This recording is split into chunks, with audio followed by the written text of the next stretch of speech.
नमस्कार, मैं प्रियंका और आप देख रहे हैं इंडिया पब्लिक खबर। कल संसद की कार्यवाही शुरू होती इससे पहले ही विपक्ष ने मोर्चा संभाल लिया। हरदीप पुरी इस्तीफा दो, हरदीप पुरी इस्तीफा दो जैसे नारे लगाए। दरअसल अमेरिका से ट्रेड डील को लेकर केंद्र सरकार और कांग्रेस के बीच चल रहे राजनीतिक टकराव के बीच अब एक नया विवाद सामने आ गया है। कांग्रेस ने केंद्रीय पेट्रोलियम मंत्री हरदीप सिंह पुरी को कथित एप्स्टीन फाइल्स मामले में घेरना शुरू कर दिया है।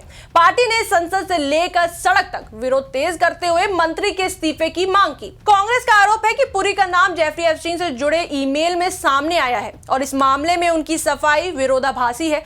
हालांकि केंद्रीय मंत्री ने इन आरोपों को पहले ही खारिज किया और किसी भी तरह की गलत संलिप्तता से इनकार किया है। दरअसल कल संसद के बजट सत्र का पहला हिस्सा पूरा हो गया और आखिरी दिन संसद परिसर में यह मुद्दा जोरदार तरीके से उठा। दरअसल हुआ यह कि कांग्रेस सांसदों ने पुरी के खिलाफ विरोध प्रदर्शन किया और बड़े बड़े बैनर पोस्टर लहराए। लोकसभा में नेता विपक्ष राहुल गांधी ने सदन के भीतर यह आरोप लगाया कि मंत्री का नाम एप्स्टीन से जुड़े दस्तावेजों में आया है। इसके बाद कांग्रेस ने इस मामले को बड़ा राजनीतिक मुद्दा बनाने का प्रयास किया, जैसे कि हमेशा करती है। इसलिए संसद परिसर में जहां पार्टी सांसदों ने विरोध का मोर्चा संभाला, वहीं दूसरी तरफ युवा कांग्रेस के अध्यक्ष उदय भानु चिब की अगुवाई में राजधानी में कार्यकर्ताओं ने प्रदर्शन कर पुरी को केंद्रीय मंत्रिमंडल से हटाने की मांग की। प्रदर्शनकारियों का कहना था कि जब तक इस मामले की पूरी सच्चाई सामने नहीं आती, तब तक मंत्री को पद पर बने रहने का नैतिक अधिकार नहीं है। वहीं बात करें कांग्रेस मीडिया विभाग के प्रमुख पवन खेड़ा की, तो उन्होंने पार्टी दफ्तर में प्रेस कॉन्फ्रेंस कर आरोपों को विस्तार से रखा। उन्होंने कहा कि प्रधानमंत्री नरेंद्र मोदी को अपने मंत्री से तत्काल इस्तीफा लेना चाहिए। पुरी ने अपने स्पष्टीकरण में कहा था कि उनकी एप्स्टीन से बहुत सीमित बातचीत हुई थी, लेकिन सामने आई ईमेल इससे अलग कहानी बताते हैं। उनके अनुसार कुछ ईमेल में पुरी द्वारा मुलाकात का अनुरोध किए जाने का जिक्र है। वही कांग्रेस प्रवक्ता ने एक और सवाल उठाया। उन्होंने कहा कि 13 नवंबर 2014 को लिंक्डइन के संस्थापक को एप्स्टीन द्वारा भेजे गए एक ईमेल में डिजिटल इंडिया का उल्लेख था, जबकि भारत में डिजिटल इंडिया अभियान की औपचारिक शुरुआत जुलाई 2015 में हुई थी। कांग्रेस का दावा है कि इससे यह संदेह पैदा होता है कि ये जानकारी पहले से कैसे साझा की गई। हालांकि इन आरोपों पर अभी तक आधिकारिक स्तर पर कोई स्वतंत्र पुष्टि सामने नहीं आई है।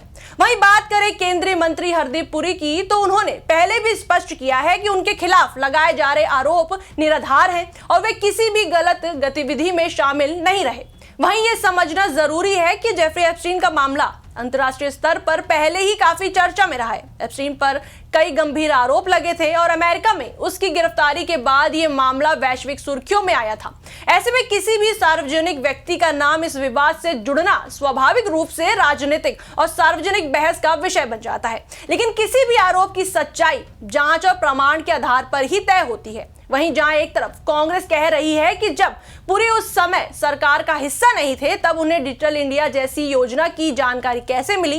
पार्टी ने सरकार से यह स्पष्ट करने को कहा कि उस समय पुरी किस हैसियत से और किसके प्रतिनिधि के तौर पर संपर्क में थे। तो वहीं दूसरी तरफ भाजपा और सरकार समर्थक नेताओं का कहना है कि विपक्ष बिना ठोस सबूत के मुद्दे को तूल दे रहा है। वहीं इन सब पर राजनीतिक विशेषज्ञों का मानना है कि यह विवाद ऐसे समय पर सामने आया है जब अमेरिका से ट्रेड डील को लेकर भी सरकार और विपक्ष आमने सामने हैं। ऐसे में कांग्रेस इस मुद्दे को नैतिकता और पारदर्शिता से जोड़कर सरकार को घेरने की कोशिश कर रही है। वहीं सरकार इसे विपक्ष की रणनीति बता रही है, जिसका उद्देश्य ध्यान भटकाना है।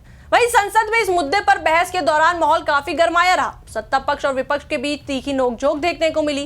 कांग्रेस सांसदों का कहना है कि वे इस मामले को तब तक उठाते रहेंगे जब तक पूरी जांच और स्पष्ट जवाब सामने नहीं आता। वहीं सरकार का कहना है कि आरोप राजनीति से प्रेरित हैं और तथ्यों से परे हैं। ये मामला अब केवल संसद तक सीमित नहीं रहा। सड़क पर प्रदर्शन, प्रेस कॉन्फ्रेंस और सोशल मीडिया पर बहस के जरिए इसे राष्ट्रीय मुद्दा बनाने की कोशिश हो रही है। आने वाले दिनों में यह देखना महत्वपूर्ण होगा कि क्या इस मामले में कोई आधिकारिक जांच होती है या फिर यह विवाद राजनीतिक बयानबाजी तक ही सीमित रह जाता है। फिलहाल देश की राजनीति में ये एक नया टकराव बिंदु बन गया है। कांग्रेस पारदर्शिता और जवाबदेही की मांग कर रही है, जबकि सरकार आरोपों को सिरे से खारिज कर रही है। अब जनता के लिए सबसे अहम सवाल यही है कि क्या आरोपों के समर्थन में ठोस प्रमाण सामने आते हैं या नहीं। लोकतंत्र में किसी भी आरोप की अंतिम कसौटी जांच और सच्चाई ही होती है। आने वाले समय में इस विवाद का रुख देश की राजनीति पर क्या असर डालेगा, ये देखने वाली बात होगी। इस पर आपकी क्या राय है, हमें कमेंट सेक्शन में जरूर बताएं। वीडियो को लाइक करें, शेयर करें और मेरे चैनल को सब्सक्राइब करें।